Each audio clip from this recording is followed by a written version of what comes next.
Well, what's happening with that Ethpow?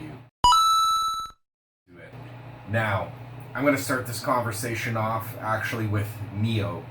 Do any of you guys remember Neo from back in the day, the Chinese Ethereum?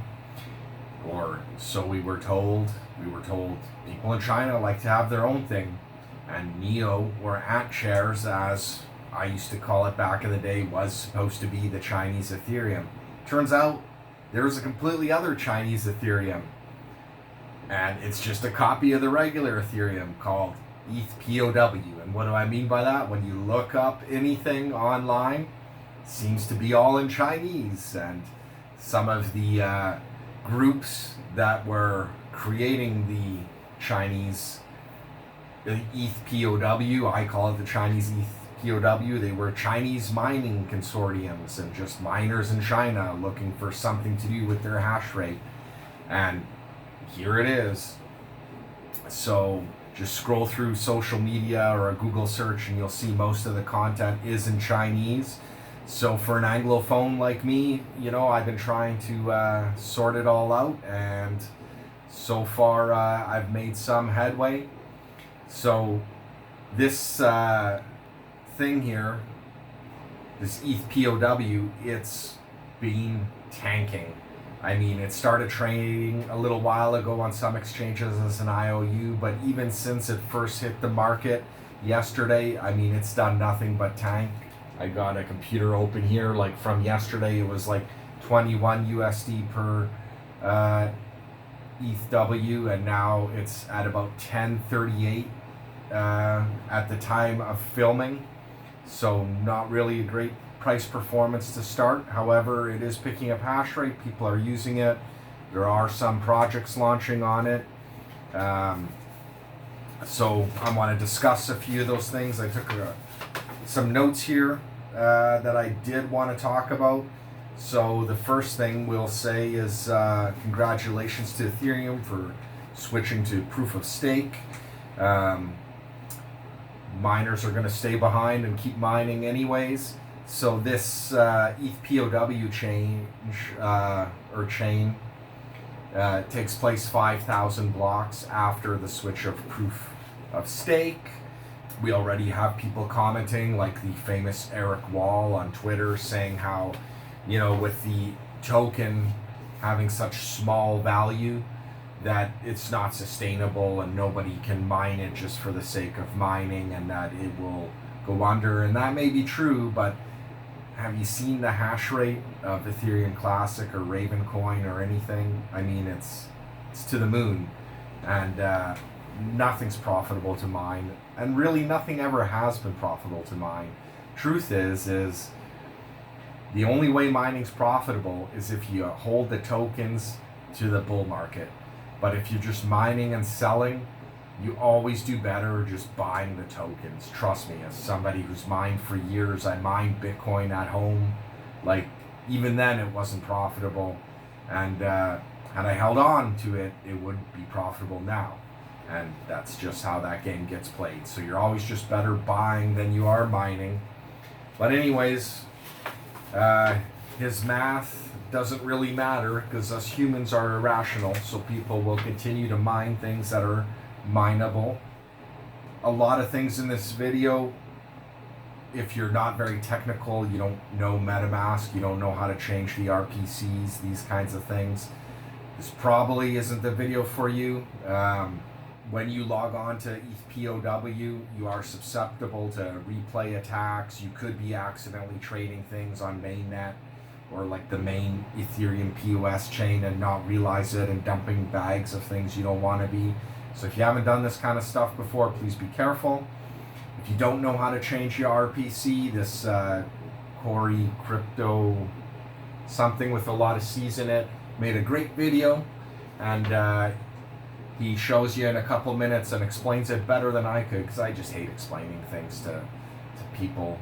I like talking about the general concepts, but I don't want to hold your hand through typing things into MetaMask. I have no interest in that. You can watch this video. The link will be down in the description below. I linked to it on Twitter.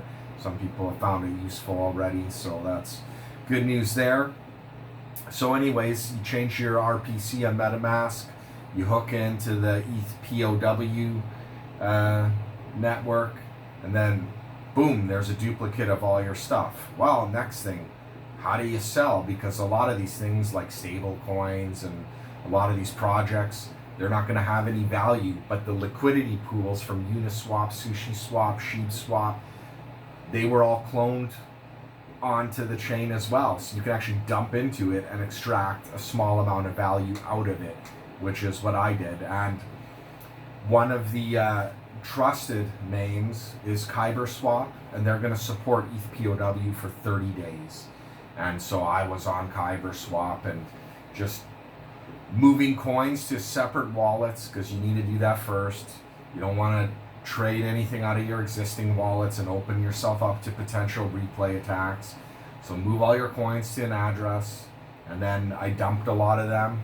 Some of them I traded for the Ethpow mainnet token.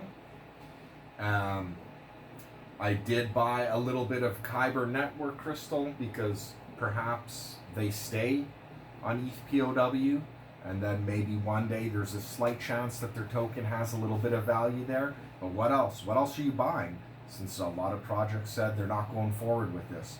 Well, so my trading strategy, I'm a big believer in Hex crypto. I love the whole Hex ecosystem. So naturally, I dumped things for Hex.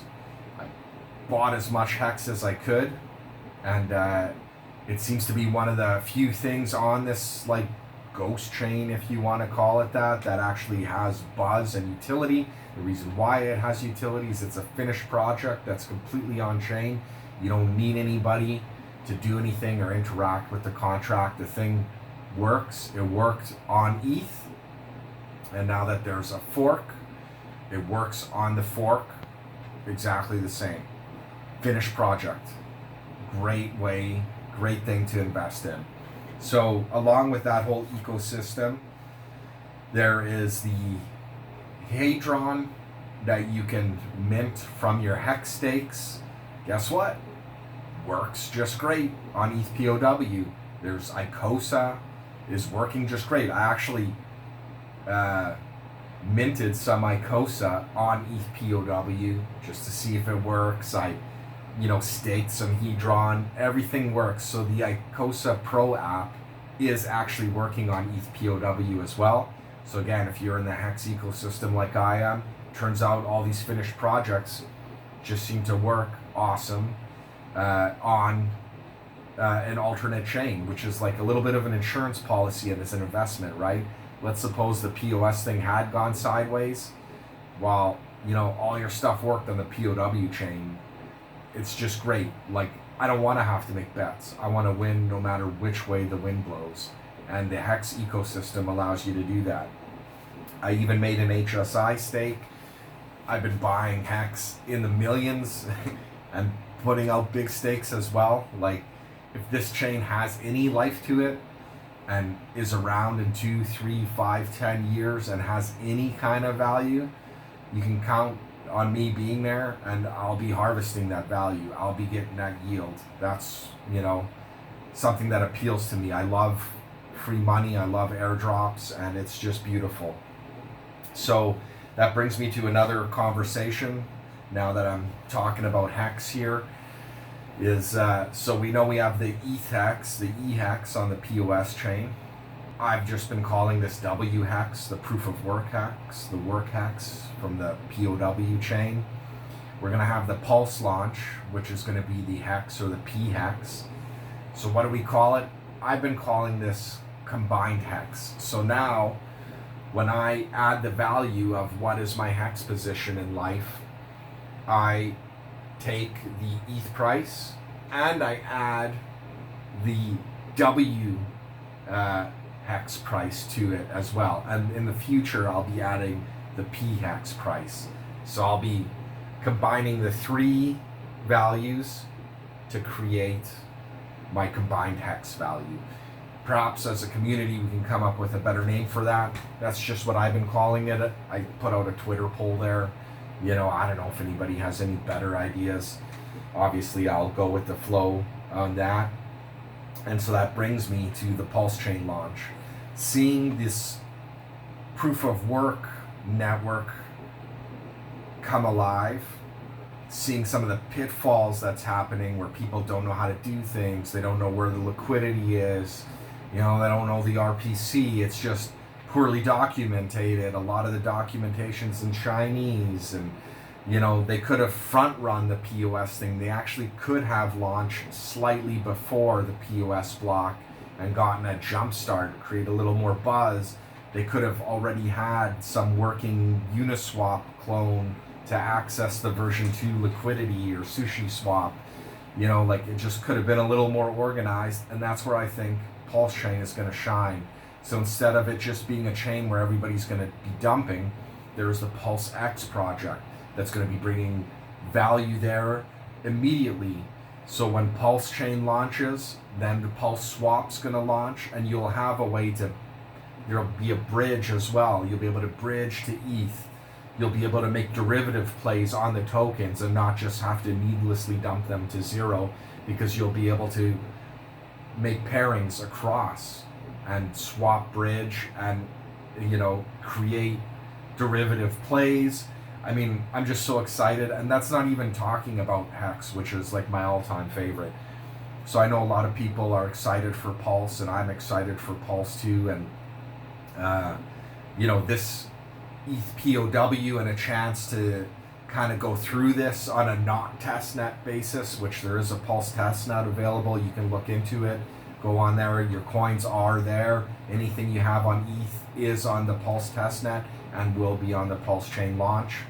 And I mean, I kind of look at it like this, there's a lot of people talking about the PulseNet doing a 10,000x, and that's possible. Pulse Swap could do a 10,000x, but I still think Hex is going to shine above all. And why do I think this? I kind of look at it as like a crown, right?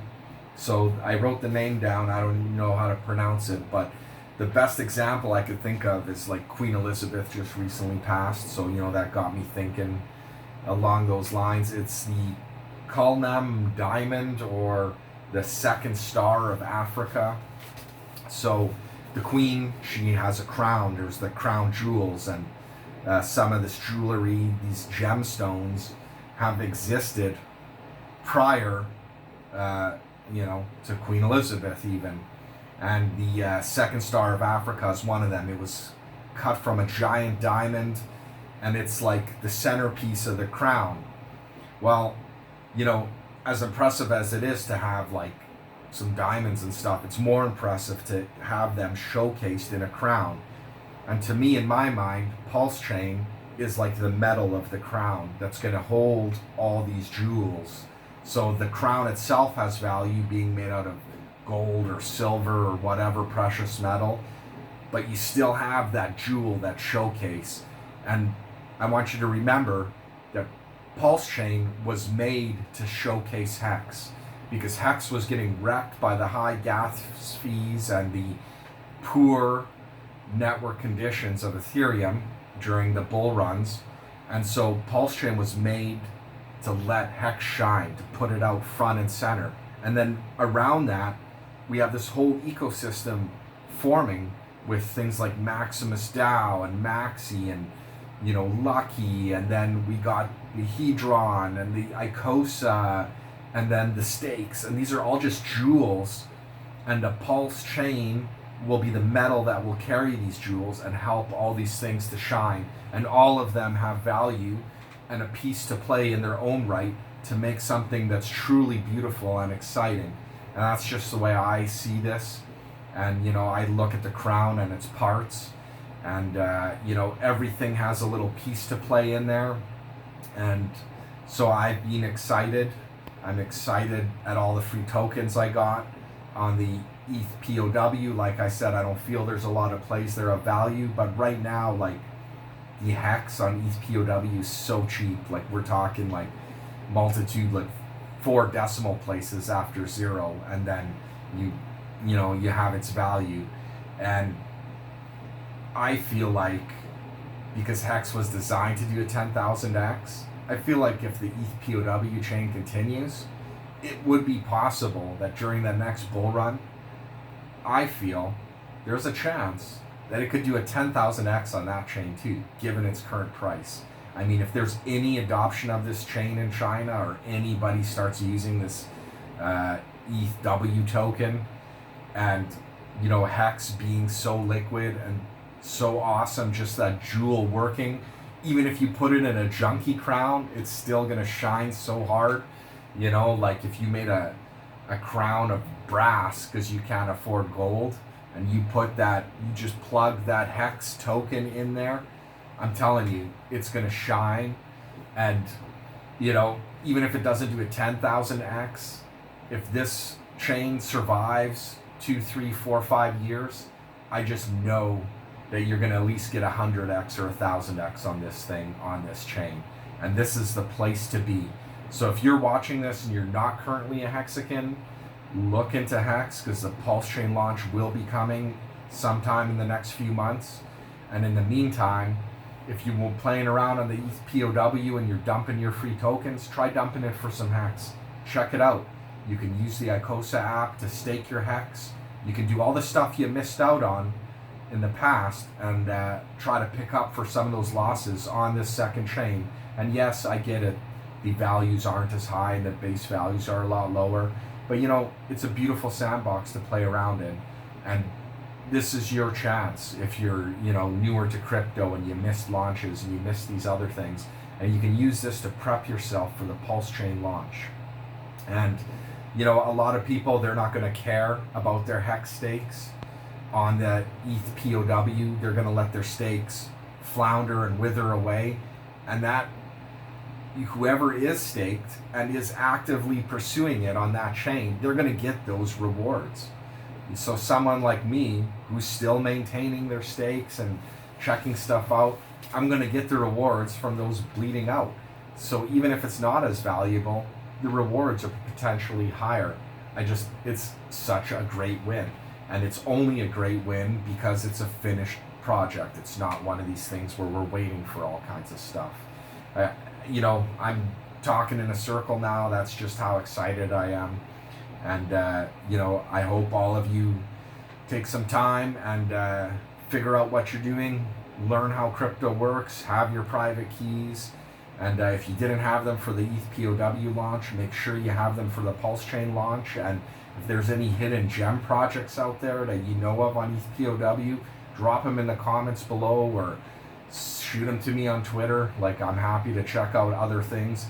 I'm a Hex maximal-ish, but I'm the Hex ecosystem.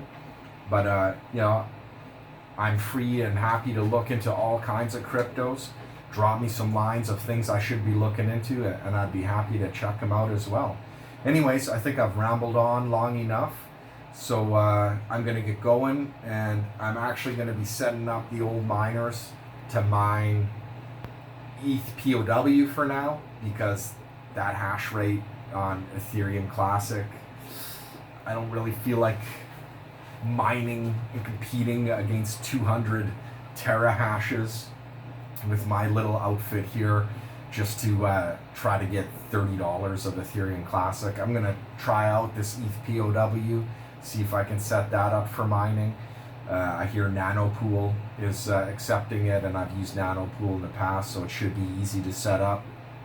And what I'm going to do is I'm just going to mine it, and then I'm going to dump it for Hex. I'm just going to be buying Hex on that chain. I'll save a bit to end my stakes.